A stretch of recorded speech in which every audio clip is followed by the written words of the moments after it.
Allah hadir di tengah-tengah kita pagi hari ini. Dan saat Allah hadir, maka kasih-Nya yang mengikat setiap kita. Kuasa-Nya yang bekerja dengan besar dan dahsyat di tengah-tengah kita. Dan kebenaran-Nya yang memerintah dengan otoritas tertinggi atas hidup kita. Itulah sebabnya mari kita menghormati Allah.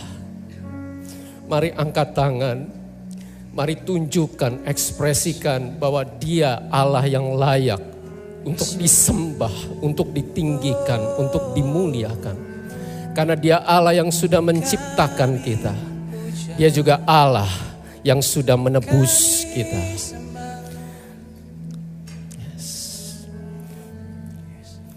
Bapak, terima kasih. Ini saatnya Tuhan. Engkau yang berbicara di tengah-tengah kami. Kami rindu mengerti isi hati-Mu Tuhan. Kami mau duduk diam di bawah kaki-Mu. Hati kami lapar dan haus Tuhan. Kami sungguh-sungguh rindu mengerti kehendak-Mu dalam setiap hidup kami. Berfirmanlah Tuhan di dalam nama Yesus. Sama-sama kita katakan amin. Sebelum duduk, saudara boleh lihat kanan kiri. Saudara boleh tatap matanya. Minimal 3 orang saudara datangi sambil salami, bilang, tanya begini. Bagaimana sikap kamu terhadap problem kamu saat ini? Silakan.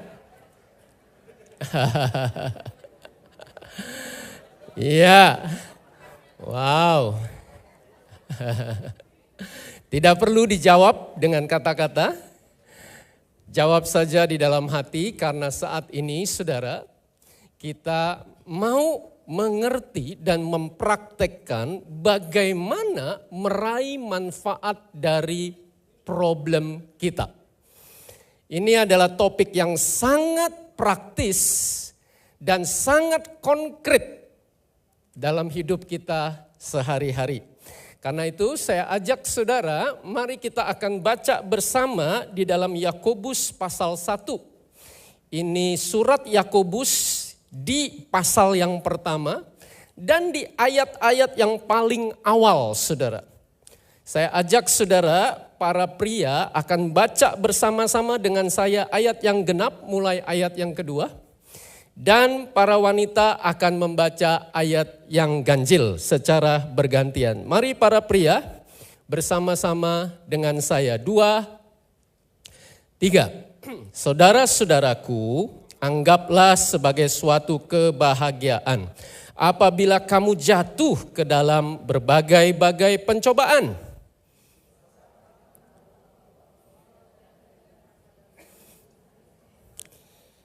Dan biarkanlah ketekunan itu memperoleh buah yang matang supaya kamu menjadi sempurna dan utuh dan tak kekurangan suatu apapun.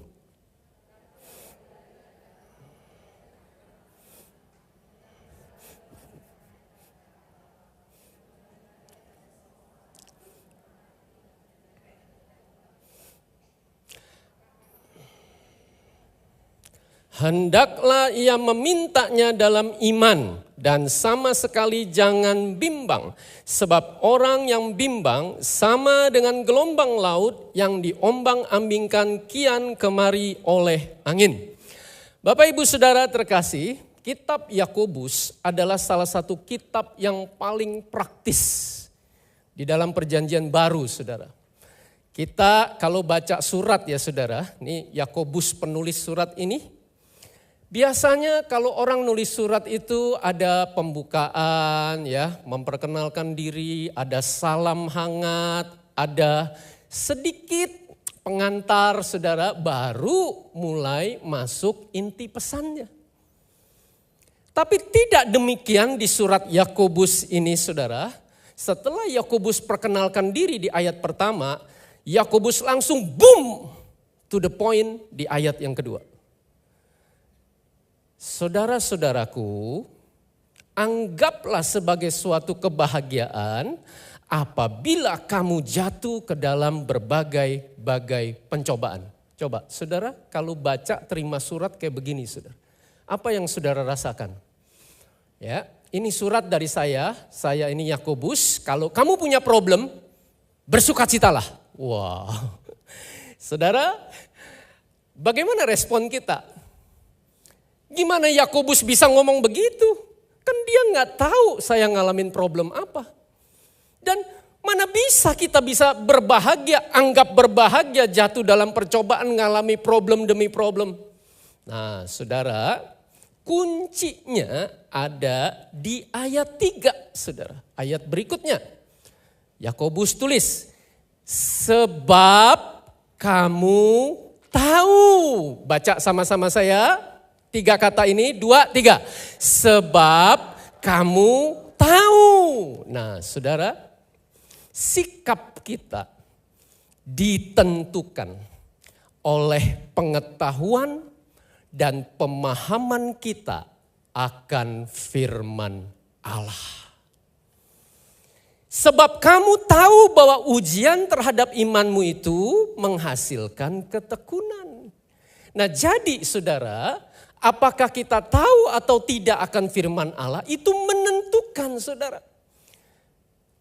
Di dalam Hosea 4 ayat 6, umatku binasa for the lack of knowledge, karena kurangnya pengetahuan. Nah itu sebabnya penting di sini untuk kita tahu firman Allah, tahu kebenaran. Bahwa bersukacita di sini bukan sekedar berpikir positif, bersikap positif, berperasaan positif. Tetapi bersukacita di sini berdasarkan kebenaran firman. Apa dasar kebenarannya?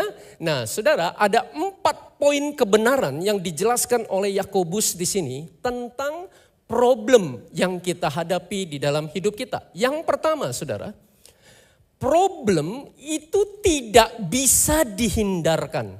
Gak bisa. Karena Yakobus menulis di sini ya di dalam bahasa Indonesia, apabila kamu jatuh, di dalam bahasa Inggris when, saudara. Jadi sebenarnya maksud Yakobus adalah ketika kamu jatuh. Perhatikan saudara, ini bukan if. Kalau if itu berarti bisa ya, bisa tidak. Bisa jatuh, bisa enggak. Bisa ngalamin problem, bisa enggak. Tetapi when itu artinya kita pasti akan mengalami problem, saudara. Jadi kalau ada di antara kita di sini yang berkata, hidup saya nggak ada problem. Saudara, kita perlu cek denyut nadinya, apakah masih hidup atau tidak, saudara. Boleh saudara lihat wajah sebelah kanan kiri saudara, apakah wajah ada problem apa enggak? Ya, semua kita pasti ada problem. Bedanya ada orang yang bersikap benar meresponinya. Ada orang yang bersikap keliru di dalam meresponinya. Jadi saudara, selama kita masih hidup, kita pasti menghadapi problem. Nah, jadi sekarang saudara tengok kanan kiri. Tanya, ada problem? Itulah hidup, kasih tahu sebelah saudara. Nah, yes. Yesus berkata begini saudara, dalam dunia kamu menderita. Itu di Yohanes 16 ayat 33. Petrus berkata begini saudara, jangan kamu heran akan nyala api siksaan yang datang kepadamu sebagai ujian. Nah saudara sekalian, problem adalah bagian tidak terpisahkan dalam hidup kita. Bahkan Yesus sendiri selama hidupnya di bumi sebagai manusia tidak lepas dari problem saudara. Jadi saudara, kalau kita menghadapi problem, itulah hidup. Dan kita berarti sedang berada di dalam jalur kasih karunia Allah. Nah, saya pernah ketemu satu orang, ya saudara, anak Tuhan. Dia pernah berkata kepada saya begini, Pak, kenapa ya kok saya di dalam Tuhan, saya sungguh-sungguh, saya berdoa, saya melayani, saya lakukan firman Tuhan, tapi makin saya sungguh-sungguh, makin banyak problem. Nah, apakah saudara juga pernah mengalami demikian, saudara? Dan justru makin saya sungguh-sungguh melayani Tuhan, saya mengasihi Tuhan, saya mengasihi sesama saya. Justru problemnya bukan makin banyak, malah makin berat. Nah, saudara, saya jawab apa, saudara? Yesus juga ngalamin gitu. Saya juga ngalamin gitu. Jadi enggak ada manusia yang tidak lepas, yang lepas dari problem, saudara. Semua kita pasti mengalami problem. Yang kedua, saudara, adalah problem tidak bisa diprediksi. Yakobus jelaskan gini, ketika kamu jatuh ke dalam berbagai-bagai pencobaan. Kata jatuh di situ, peripipto artinya jatuh ke dalam secara tidak terduga, saudara. Saudara, problem bisa terjadi di mana saja, kapan saja, dan kepada siapa saja. Ya, kita naik mobil, saya pernah datang ke ibadah, saudara. Di tengah jalan ban kempes, saudara. Brek. Wah. Ya, langsung saya kabarin ya bahwa saya berhalangan karena ini ban kempes. Dan saya waktu itu pas lagi sendirian lagi, saudara. Ya, enggak terduga. Kita bisa mengalami krisis. Kita bisa mengalami hal-hal yang tidak pernah kita pikirkan sebelumnya, tetapi itu terjadi, saudara. Yang ketiga, problem itu bermacam-macam. Yakobus jelaskan begini, jatuh ke dalam berbagai-bagai pencobaan, saudara. Kata berbagai-bagai di situ adalah multicolored, saudara. Berwarna-warni. Ya, saudara, di rumah saya ada beberapa warna cat, saudara. Satu kali waktu saya mau cat ulang tembok di bagian rumah saya, saudara.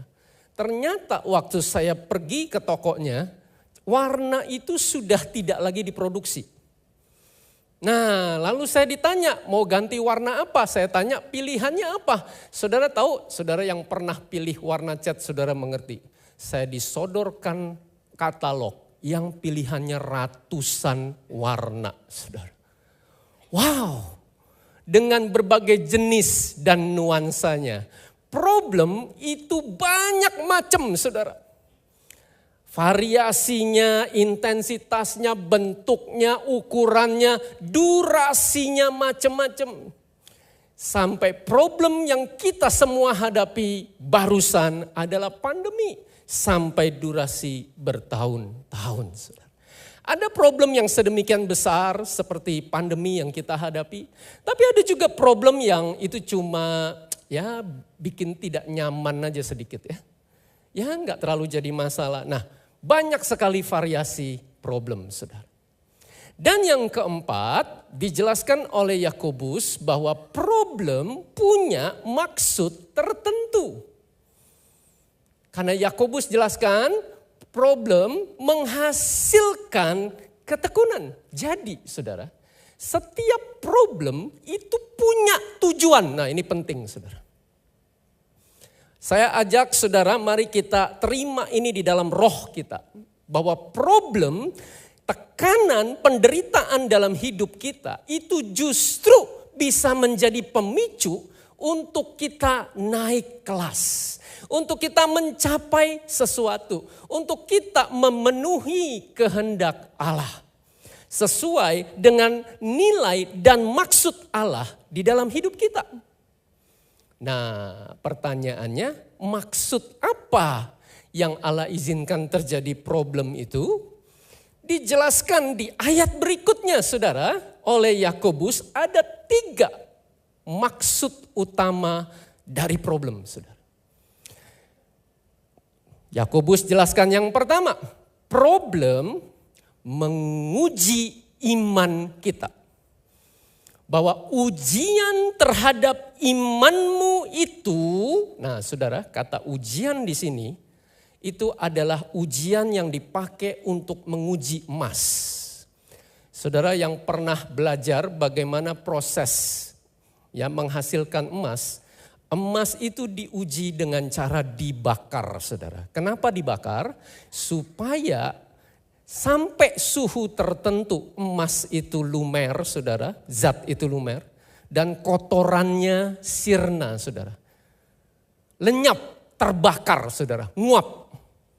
Dan sampai sisanya tinggal emasnya aja, itu yang disebut emas murni, saudara. Itulah yang disebut ujian terhadap imanmu. Ayub berkata begini, seandainya ia menguji aku akan timbul seperti emas. Saudara, problem itu menguji dan memurnikan iman kita. Wow.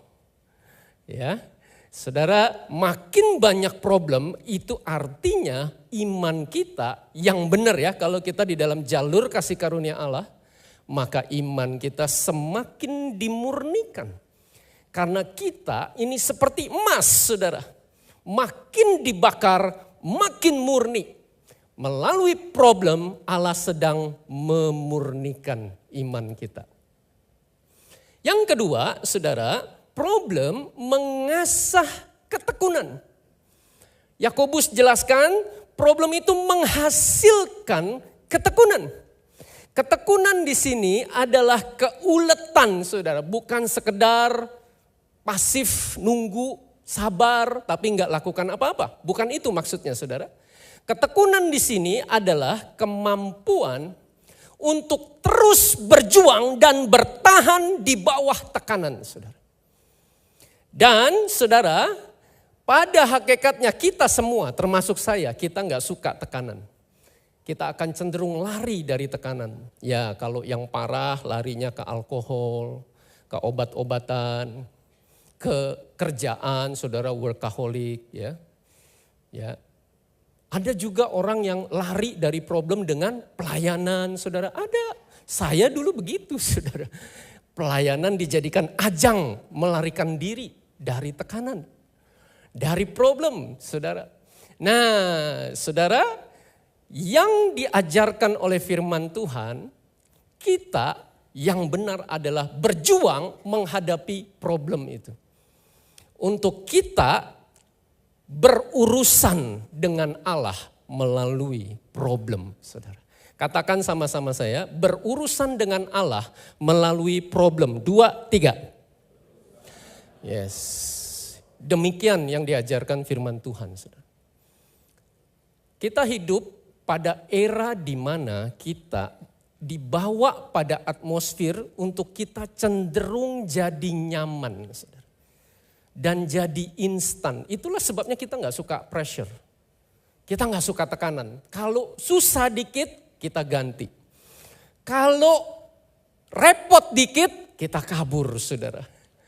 Nah, problem mengasah keuletan kita, keteguhan kita, ketahanan kita untuk kita berjuang di dalam tekanan. Dan yang ketiga, problem membangun karakter kita. Yakobus jelaskan supaya kamu menjadi sempurna dan utuh. Saudara, problem itu membuat kita semakin dewasa, saudara. Boleh saudara lihat kanan kiri? Apakah sebelah saudara itu dewasa? Apa kanak-kanak, saudara? Ya, kalau ternyata masih kanak-kanak, saudara tahu kanak-kanak? Oh enggak pak, ini usianya udah gede. Ini orang tua pak, orang dewasa itu usia, saudara. Apa maksudnya dewasa kanak-kanak di sini, saudara? Dewasa itu adalah orang yang saudara belajar dari problem di dalam sepanjang hidupnya sehingga dia menerima rahasia iman dari pelajaran-pelajaran problem yang dia hadapi sepanjang hidupnya. Nah kalau orang yang gak belajar itu saudara, maka dia akan bersifat kanak-kanak. Apa itu bersifat kanak-kanak? Ngambek saudara. Ya. Lalu apalagi saudara, merajuk, ya, blaming, nyalain orang lain, ya, menghakimi saudara. Nah, itulah kanak-kanak. Problem akan membawa kita kepada titik untuk kita semakin bertumbuh dewasa secara karakter. Dan Allah izinkan semua problem ini terjadi. Maksud Allah yang utama nomor satu adalah, saya ajak saudara kita baca sama-sama, 2, 3. Menjadikan kita serupa Kristus. Ini dijelaskan oleh Paulus saudara, di dalam Roma 8 ayat 28. Nah yang terkenal itu yang ayat 28 saudara. Kita tahu sekarang ya bahwa Allah turut bekerja dalam segala sesuatu untuk mendatangkan kebaikan. Saudara perhatikan ya. Tidak semua segala sesuatu itu baik. Tapi segala sesuatu itu termasuk yang tidak baik, termasuk problem, termasuk hal-hal yang tidak kita harapkan, itu mendatangkan kebaikan. Bagi mereka yang mengasihi Dia, yaitu bagi mereka yang terpanggil sesuai dengan rencana Allah. Nah saudara, ini yang terkenal. Saudara, sebenarnya ini belum selesai. Karena di ayat berikutnya justru Paulus jelaskan rahasia dari ayat 28 ini. Yaitu sebab semua orang yang dipilihnya dari semula, mereka juga ditentukannya dari semula. Nah ini saudara, untuk menjadi serupa dengan gambaran anaknya. Saudara, jadi semua segala sesuatu itu untuk mendatangkan kebaikan, ujung-ujungnya supaya kita meraih manfaat yang utama dari problem. Saudara tahu manfaat utama dari problem? Nah ini penting saudara. Ini paradigma saudara. Supaya kita punya sikap yang benar meresponi problem. Coba saudara kalau ngalami apa yang sedang saudara alami saat ini? Apakah saudara di sini sedang saat ini ngalami problem keuangan? Apakah saudara ngalami problem keluarga? Apakah saudara ngalami problem kesehatan? Sakit penyakit? Apakah saudara ngalami problem hubungan dengan pasangan hidup? Dengan anak atau orang tua? Saudara dengar, Allah, perhatikan saudara, ini paradigma yang benar. Allah mendesain problem supaya kita memperoleh manfaat, mengalami kebaikan Allah yang ujung-ujungnya proses itu akan menjadikan kita semakin serupa Kristus. Kalau kita mengerti ini, saudara perhatikan. Kalau kita menerima ini di dalam roh kita, maka kita beroleh anugerah untuk berespon dengan benar setiap kali menghadapi problem. Saudara. Nah sekarang pertanyaannya, bagaimana caranya untuk kita meraih manfaat dari problem kita? Nah Yakobus jelaskan ada 3 langkah penting saudara. Untuk kita berespon benar terhadap problem supaya kita dapat manfaatnya. Nah saya undang kita semua bangkit berdiri. Nah saudara kalau saudara nanti ditanya gimana caranya berespon benar terhadap problem. Gimana bisa dapat manfaat dari problem apapun problem itu. Firman Tuhan ajarkan ada 3 langkah saudara. Ini kita sebut dengan 3B ya. Katakan sama-sama saya. Yang pertama, bersukacita. 2, 3. Yang kedua adalah berdoa. Coba semuanya berdoa. Dan yang ketiga adalah berserah. Nah, kita pakai gaya, saudara. Gimana cara meraih manfaat dari problem kita? Caranya yang pertama, bersukacita. 2, 3. Yang kedua, berdoa. Dan yang ketiga, berserah. Coba semuanya, bagaimana cara meraih manfaat dari problem kita? Yang pertama, bersukacita. Kedua, berdoa. Ketiga, berserah. Coba sekarang berdua dengan sebelah saudara. Ya, praktekkan saudara.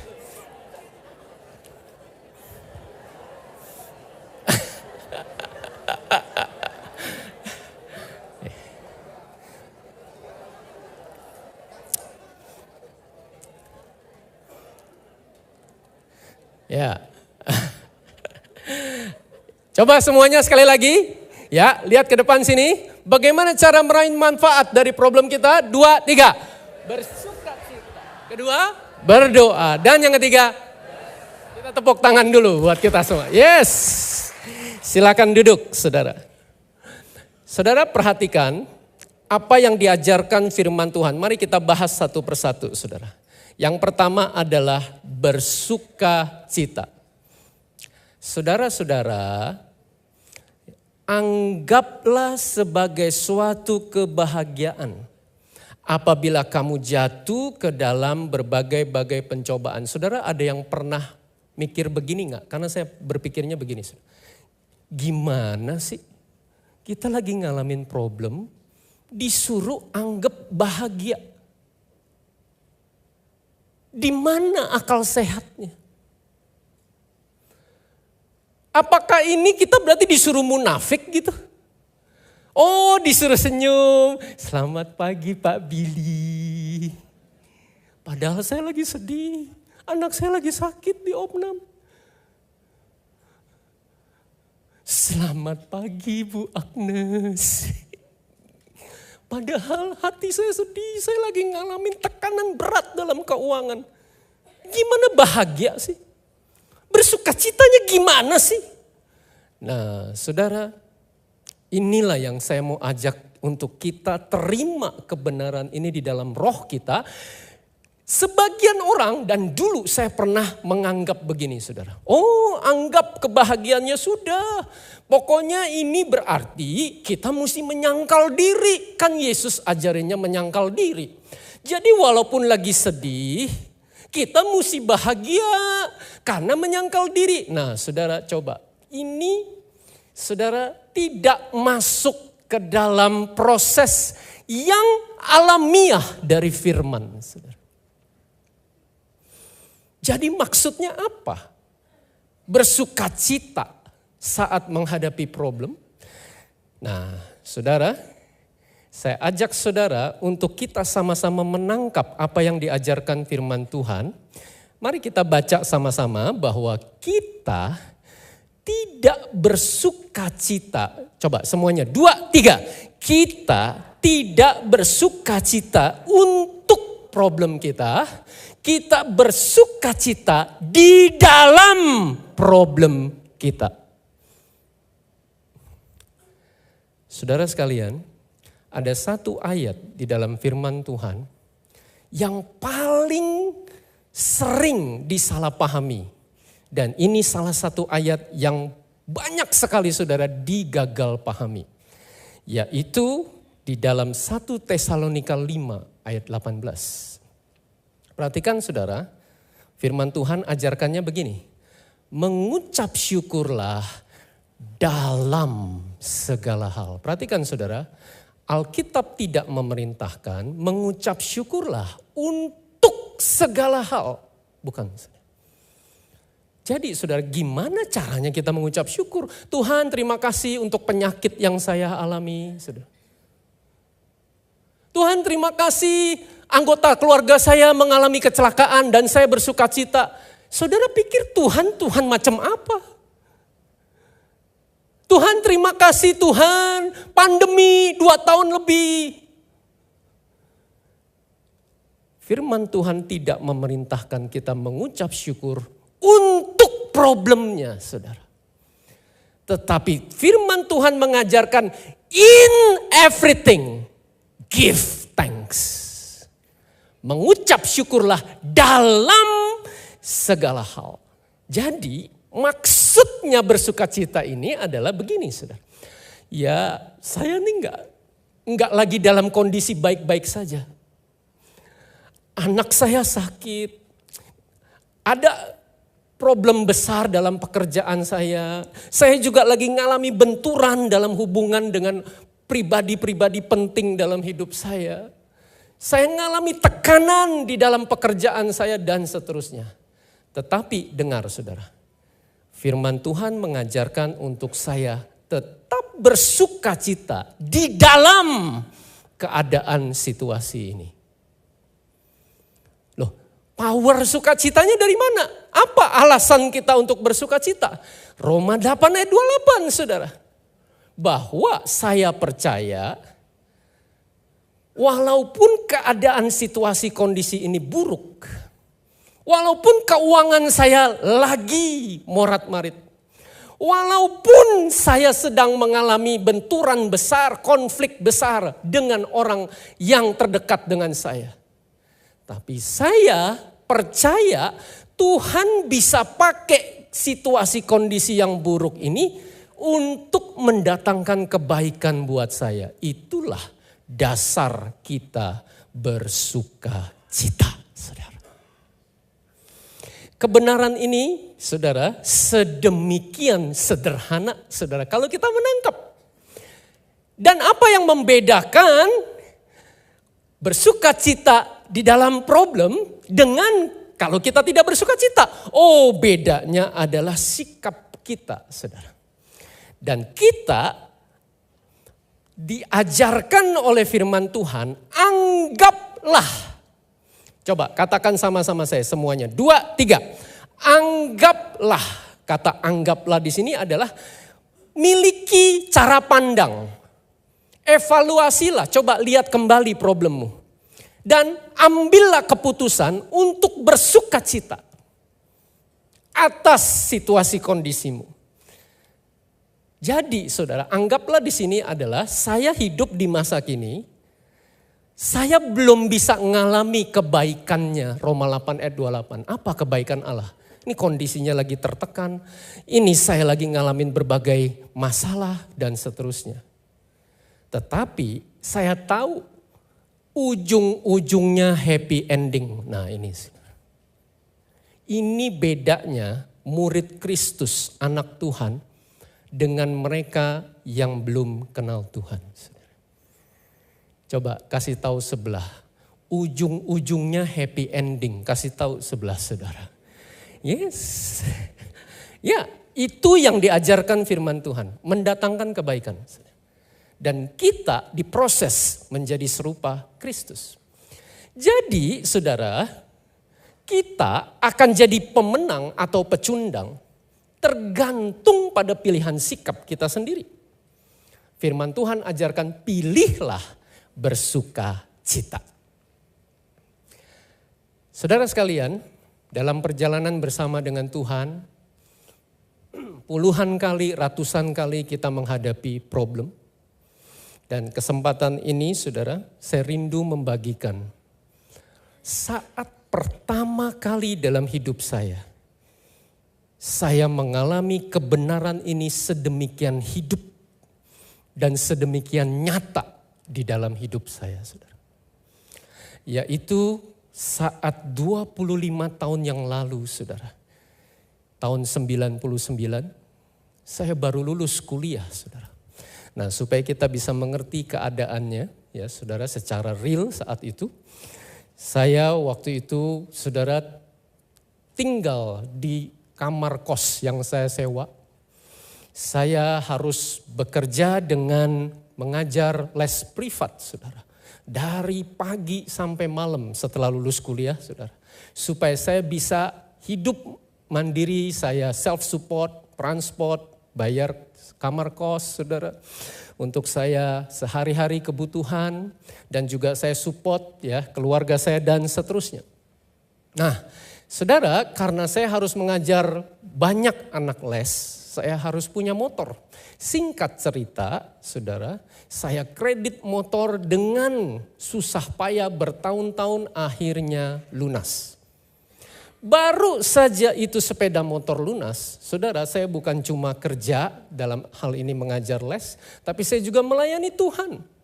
Saya melayani di waktu itu masih di Speed Gunung Sahari, saudara, di STT LED, saudara. Kalau saya ditanya pagi ada di Speed, siang ada di Let's, sore udah di Speed lagi. Kadang-kadang nginep saudara saat itu, namanya masih bujangan ya saudara. Sampai saya ditanya, kamu full time ya? Ya, enggak full time tapi overtime saudara. Nah saudara, saat itu apa yang terjadi saudara? Saya lagi nikmat tenggelam dalam melayani Tuhan. Saudara pernah ngalami saudara melayani gak pusing sama urusan ini, urusan itu. Pokoknya saya rindu untuk dipakai Tuhan. Pokoknya saya rindu Tuhan dimuliakan. Wah, pagi sampai malam satu hari, saudara. Waktu saya keluar dari STT Let's, waktu itu masih di daerah Grogol Permai. Ya, saudara. This is true story ya, saudara. Ada saksinya, saudara. Ya, saya keluar mau pulang saudara, itu maghrib sekitar jam 6 sore. Toeng, motor saya hilang saudara. Saudara supaya saudara ngerti konteksnya, saya nggak punya apa-apa saat itu. Harta terbesar yang saya miliki adalah sepeda motor saya yang sudah saya cicil sampai lunas bertahun-tahun dengan keringat dan air mata saudara. Dan setelah saya tunjukkan kepada Tuhan bahwa saya melayani dengan sungguh-sungguh, saya harus menghadapi kenyataan motor saya lenyap. Saudara. Itu adalah pukulan besar bagi saya, saudara. Kenapa? Karena motor bukan cuma nilai nominalnya, tapi kalau saya nggak ada motor, gimana saya bisa ngajar les? Kalau saya ngajar lesnya tersendat, gimana saya bisa hidup? Dan seterusnya. Wah, waktu itu saudara, singkat cerita saudara, saya terpukul sekali. Ya, waktu itu ketua STT lesnya Pak Budi Setiawan. Pak Budi juga cuma bisa nunduk saudara. Ya kita nangis sama-sama saudara. Ya terus gimana? Ya, saudara, saya belajar praktekkan, saudara. Firman Tuhan ajarin walaupun sulit bersukacita di dalam segala sesuatu. Termasuk saat saya menghadapi problem yang terbesar dalam hidup saya saat itu, saudara.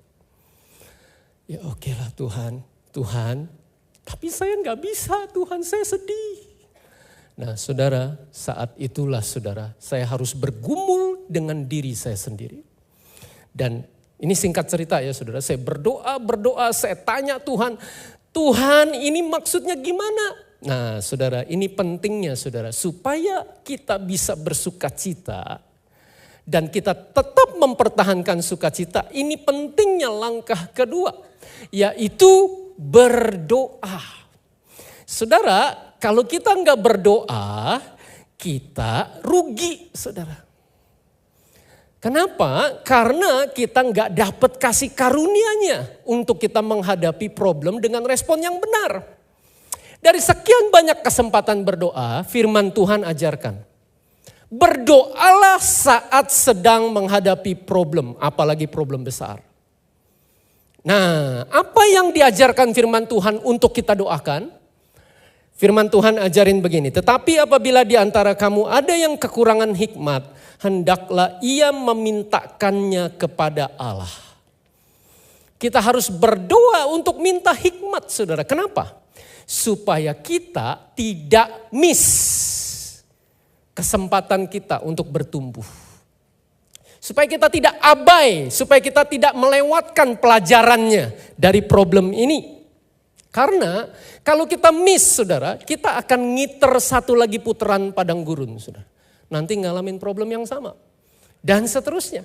Dan itu sebabnya berdoa minta hikmat. Hikmat adalah melihat kehidupan, melihat situasi kondisi dari cara pandang Allah saudara. Dan itu sebabnya saudara, jangan cuma tanya mengapa. Tanyalah apa.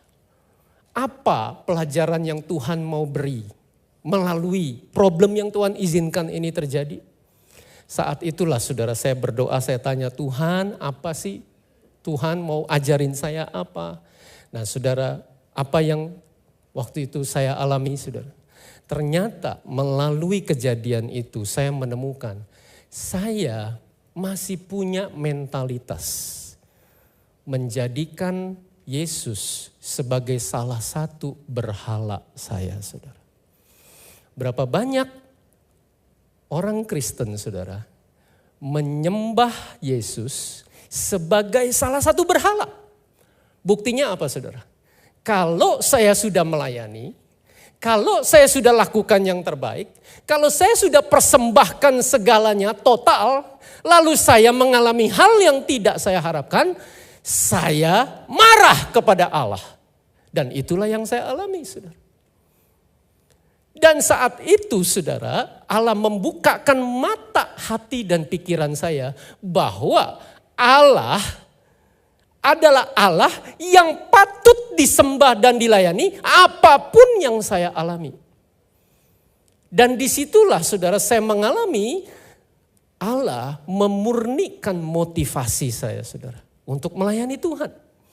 Jadi kalau saya udah ngalamin seperti ini, nggak lagi melayani Tuhan, makanya saya jadi pecundang, saudara. Tapi saudara, saat itulah Roh Kudus bimbing saya untuk saya mengerti bahwa Allah itu tetap Allah yang patut dilayani dan disembah walaupun saya mengalami hal yang buruk. Wow, saat itu saya baru mengerti melalui problem itu, saudara. Tapi kisahnya belum selesai sampai di sini, saudara. Saudara tahu apa yang terjadi? Saya berdoa juga, minta hikmat dan juga minta berkat, saudara. Kenapa? Karena, waduh, saudara, waktu itu saya harus naik angkot, naik mikrolet. Ya, tadinya bisa ada 7 murid yang saya ajar les, sekarang tinggal 3. Macet, saudara, nunggu mikroletnya dan seterusnya.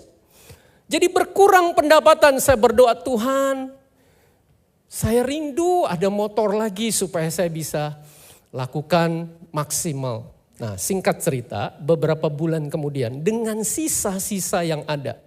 Saudara tahu kalau istilah selon, saudara, itu didorong semua, nggak ada sisa. Jadi semua saya dorong, beli motor dapatnya cuma motor second, saudara.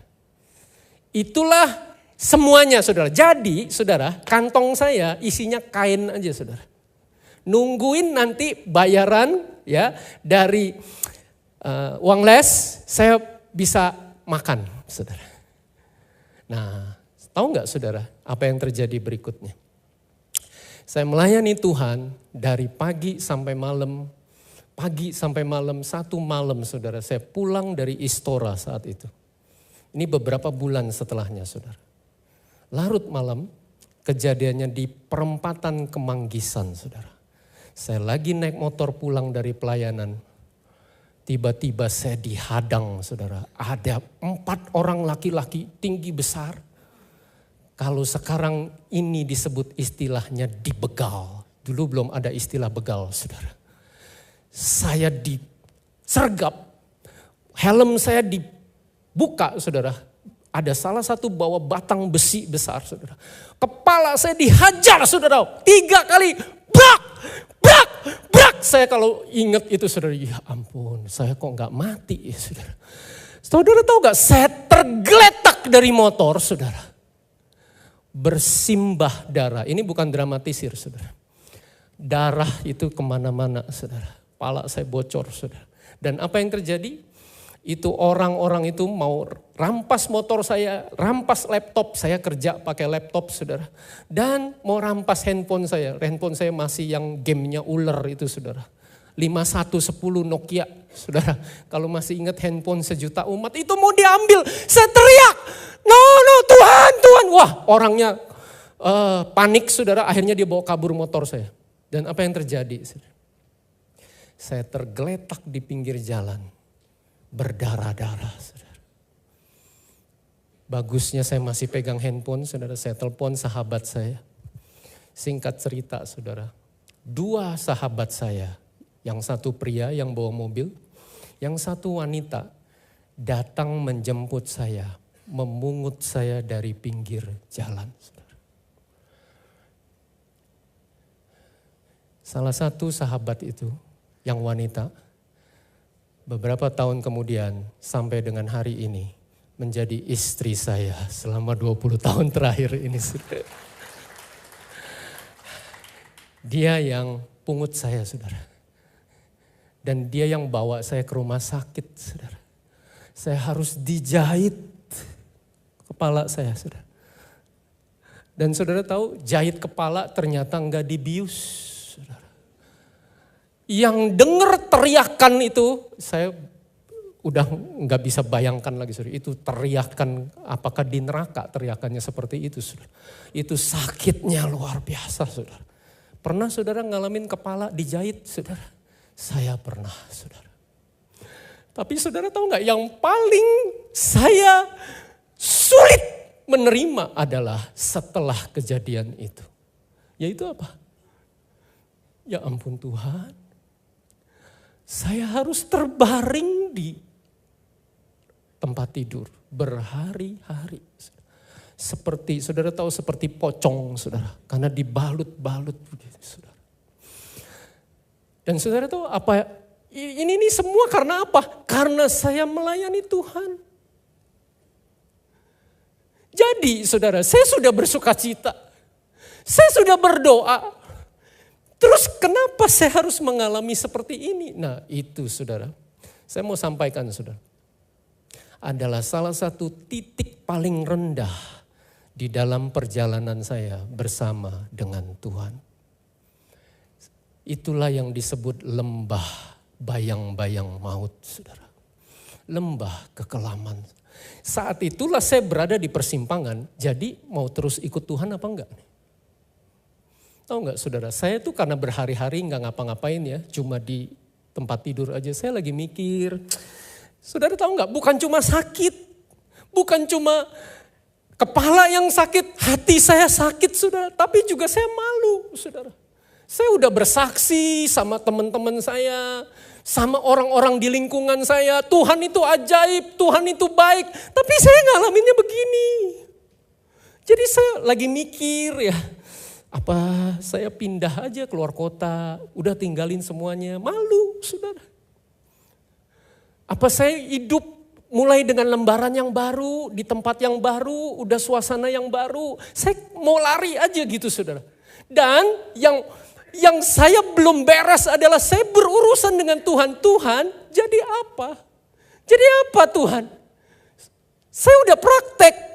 Saya udah lakukan apa yang Tuhan perintahkan. Tapi kenapa Tuhan izinkan saya alami seperti ini? Nah saudara sekalian, disinilah saya baru mengerti saudara. Poin yang ketiga, yaitu berserah. Hendaklah ia memintanya. Meminta apa? Hikmat itu di dalam iman. Dan sama sekali jangan bimbang. Ini ngomongnya gampang nih saudara. Yaitu percaya bahwa Allah tahu yang terbaik bagi hidup kita. Itulah iman. Dan untuk tinggal tenang membiarkan Allah bekerja saudara. Dan untuk bisa tinggal tenang, untuk kita percaya saudara, kita butuh berdoa untuk dua hal. Untuk hikmat mengerti problem apa yang sedang Allah mau lakukan. Dan iman untuk kita sanggup memikul problem itu. Dan saudara sekalian, sampai satu titik kita mengerti bahwa tidak ada satupun yang terjadi dalam hidup kita tanpa seizin Bapa surgawi. Nah jadi saudara, waktu itu saudara, setelah berhari-hari saya harus bed rest, setelah saya lumayan pulih saudara, saya harus masuk dalam babak baru dalam hidup saya. Apakah saya mau lanjut ikut Tuhan setelah mengalami semuanya ini? Atau udah, saya keluar kota, mungkin pindah gereja, mungkin pindah agama, gak tahu. Tapi waktu itu saya kalut sekali saudara. Dan saudara singkat cerita saudara. Saya harus naik angkot kemana-mana. Waktu naik angkot tuh mata saya berlinang saudara. Kenapa? Saya tenggelam di dalam mengasihani diri sendiri. Saudara, aduh betapa malang saya. Kok saya gini amat ya saudara. Kalau sekarang kita dengar saudara. Itu kan kejadiannya udah lampau ya. Sekarang endingnya nggak apa-apa tuh. Tapi waktu ini live, waktu kejadian saudara, waktu saya ngalami, kan saya nggak tahu berikutnya apa yang terjadi saudara. Jadi saudara, waktu itu saya nestapa sekali saudara. Waktu itu nelangsa sekali, sedih sekali. Tuhan, saya udah total lakukan semuanya, saya udah persembahkan yang terbaik. Tuhan izinkan semua ini terjadi. Jadi saudara, saya mengalami periode di mana saya bersungut-sungut di dalam roh saya. Saya nggak bisa terima apa yang Tuhan izinkan terjadi. Saya berontak terhadap Allah, saya protes sama Tuhan dan seterusnya. Apakah saudara pernah mengalami pergumulan seperti saya? Dan singkat cerita saudara. Saudara tahu ya, kalau kita pikul beban pergumulan itu capek. Capek loh saudara. Akhirnya saudara sampai satu titik. Saya masuk kamar dari pagi saudara. Saya berdoa, saya tanya Tuhan. Jadi Tuhan mau gimana? Tuhan udah tahu hati saya. Tapi kenapa Tuhan izinkan semua ini terjadi? Saudara, saat itulah firman Tuhan berkata, surrender. Apa yang saya serahkan semua udah saya serahkan Tuhan. Dan saudara, saat itulah secara pribadi Roh Kudus bawa saya, kebenaran ini jadi rema. Yohanes 15 ayat 16. Bukan kamu yang memilih aku, tetapi aku yang memilih kamu. Saudara tahu kenapa saya bersungut-sungut? Kenapa saya marah sama Tuhan? Karena saya kira saya ini udah bagus loh layani Tuhan loh. Kenapa Tuhan lakukan demikian?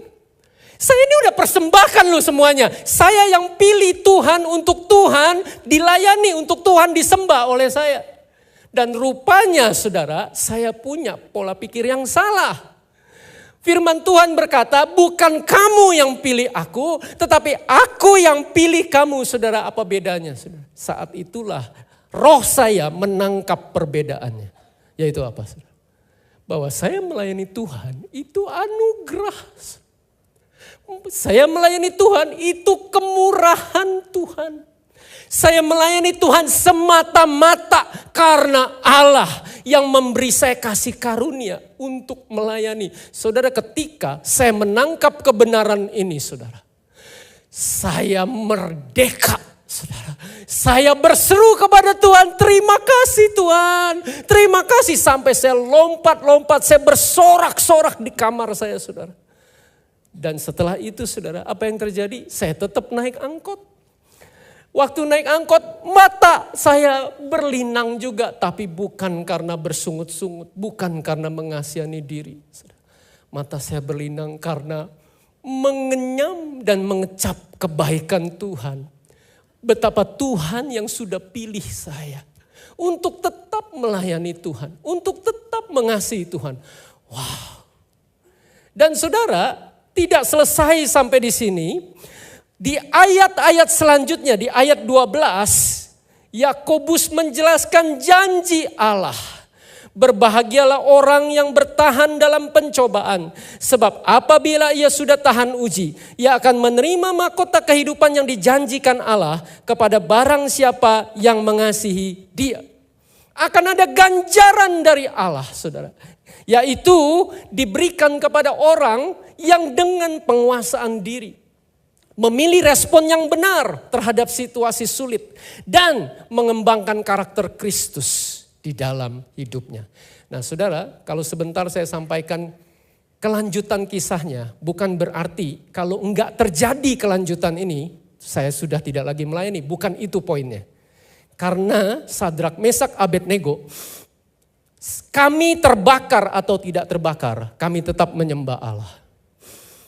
Karena Esther berkata, kalau memang aku harus mati, biarlah aku mati. Jadi kalau memang saudara tidak terjadi kelanjutan kisah saya ini saudara, saya tetap melayani Tuhan saudara. Tetapi kenyataannya kisahnya berlanjut saudara, beberapa minggu setelah saya mengalami breakthrough saudara. Apa yang terjadi? Ada seorang kakak rohani menelpon saya saudara. Elsit, gimana kamu sekarang? Kamu udah pulih belum? Ya udah mendingan kak sekarang. Saya berdoa, terus Tuhan bicara kepada saya. Kamu datang ke rumah saya, singkat cerita saudara. Saya datang ke rumahnya di Tebet saudara. Waktu saya nyampe di rumahnya, lalu ngobrol-ngobrol saudara. Lalu dia bilang begini saudara, saya berdoa, Tuhan bicara jelas sama saya. Apa? Saya tanya. Lalu dia bawa saya ke garasinya, saudara. Ada 3 mobil, saudara. Lalu dia tunjuk salah satu mobil. Tuhan bilang, itu mobil kamu.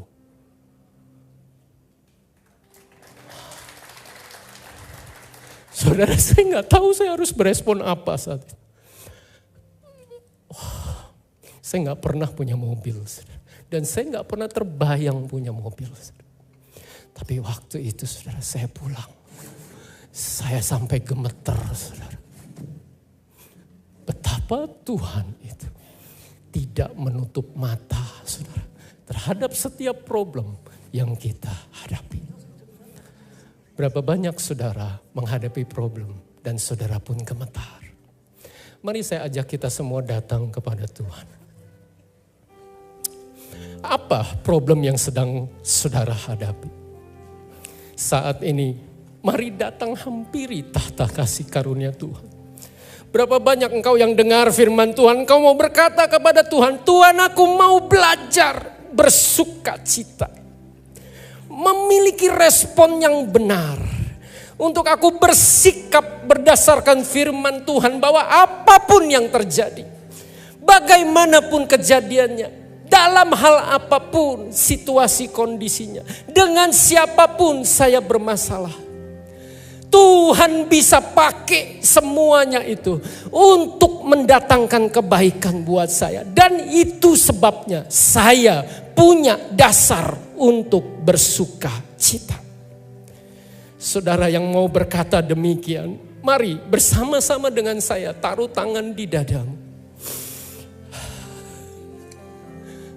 Tuhan, kami minta kasih karunia-Mu Tuhan mengalir untuk kami memiliki sikap yang benar di dalam menghadapi problem kami. Apapun problemmu saudara, maukah engkau berdoa, minta hikmat Tuhan, minta sudut pandang Allah untuk melihat segala yang engkau hadapi dari cara pandang Allah. Apa yang sesungguhnya Allah sedang ingin untuk kita belajar? Apa yang sesungguhnya Allah maksudkan di balik semuanya ini? Saudara, maukah engkau berdoa, tanya Tuhan, Tuhan aku minta hikmat-Mu. Tuhan buka mata hati dan pikiranku Tuhan.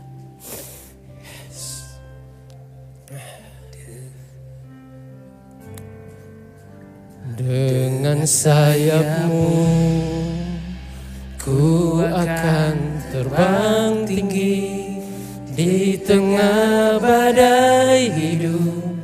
Ku tak menyerah, Kau kekuatan dan perlindungan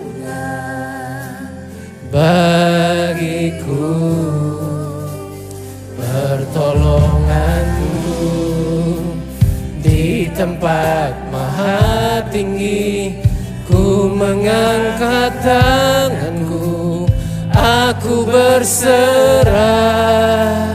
Kau ku nantikan, Kau yang ku sembah, Yesusku,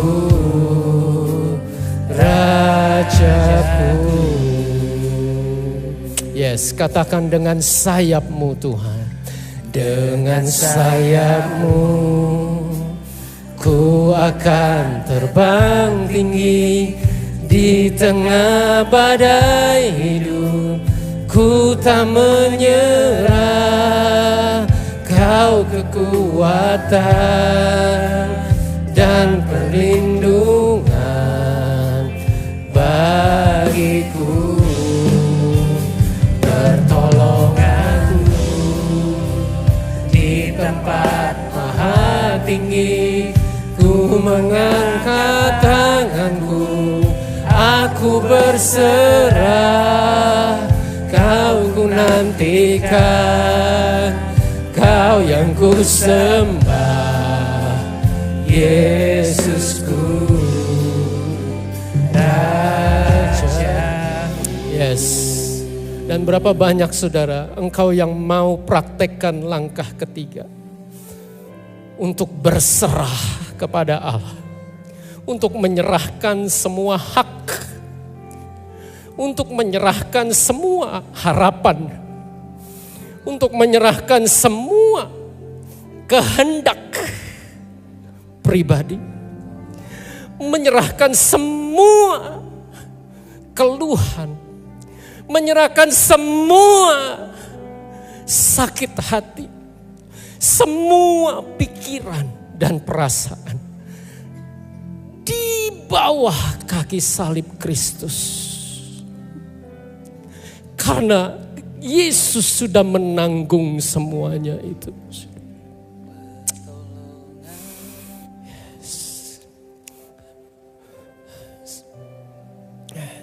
Mari saya ajak setiap pribadi berurusan dengan Allah.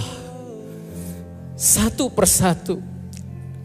Allah sedang berada di hadapan setiap saudara. Dan Allah mau berurusan dengan hati setiap kita. Apakah kita mau punya sikap hati yang memilih untuk bersukacita, memilih untuk berdoa minta hikmat Tuhan, memilih untuk berserah dan mengizinkan Allah yang berdaulat secara penuh, yang memegang kendali atas seluruh hidupmu, yang mengatur secara total apapun setiap aspek di dalam hidupmu.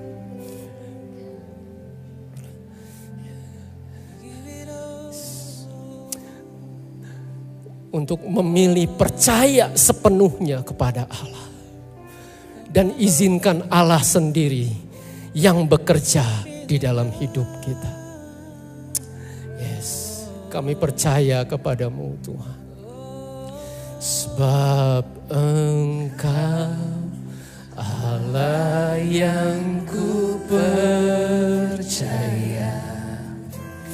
di dalam hatiku hanya Engkau Yesus yang sanggup memberikanku kelegaan. Ya Engkau Allah yang ku percaya, di dalam hidupku hanya Engkau Yesus yang sanggup memberikanku kekuatan yang baru.